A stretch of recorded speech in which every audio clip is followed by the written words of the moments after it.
So go some of the arguments pro and con about the impact of online technologies on our thinking and our communicative habits, including our writing. Though we agree that the internet has given us access to previously unimaginable stores of information and greatly expanded our range of communication, and that it potentially broadens our perspectives, we think the critics have a point in noting that many conversations on the web are not exchanges so much as monologues in which writers pass one another without intersecting. We ourselves have been dismayed when our own online articles have drawn comments that begin, "I haven't read Graff and Birkenstein's article, but in my opinion, ... In our view, the best remedy for such failures of communication is to improve the listening and summarizing skills we emphasize in this book, whether these skills are practiced online, offline, or even on a stone tablet. As for how these digital technologies have influenced student writing, our own view, based on the writing we have seen in our combined 70 years of teaching, is that this influence is neither disastrous, as the critics fear, nor wonderfully revolutionary, as the proponents claim. Contrary to NAS, student writers found it challenging to sustain a big idea long before the advent of the World Wide Web. And contrary to Lunsford, we see no evidence that tweeting and posting have made writers more adept at reaching audiences. As we see it, online technologies only recycle any difficulties writers have reaching audiences.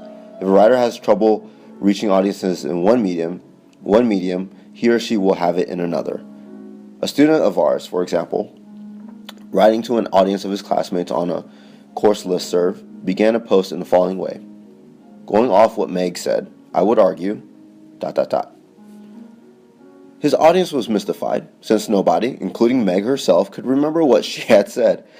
As this incident illustrates, the immediacy of online writing, not just in-course listservs, but in emails, social media, and so forth, makes it appear so much like oral communication that we are seduced into forgetting that it is still a form of writing and therefore every often requires the mastery of formal conventions.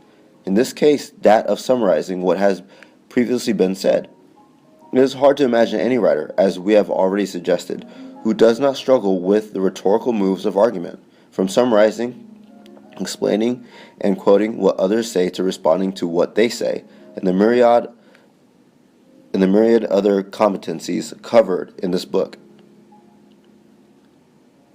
Our purpose in this brief chapter, however, is not to try to settle these debates, but to invite you to think about how digital technologies affect your work as a reader and writer. Do these technologies make it easier to join conversations? Do they improve or degrade your thinking and writing? What is your opinion and why? To help you answer these questions, we conclude, then, with a couple of exercises that invite you to pick up where we left off, and, as Kenneth Burke said, to put in your own oar.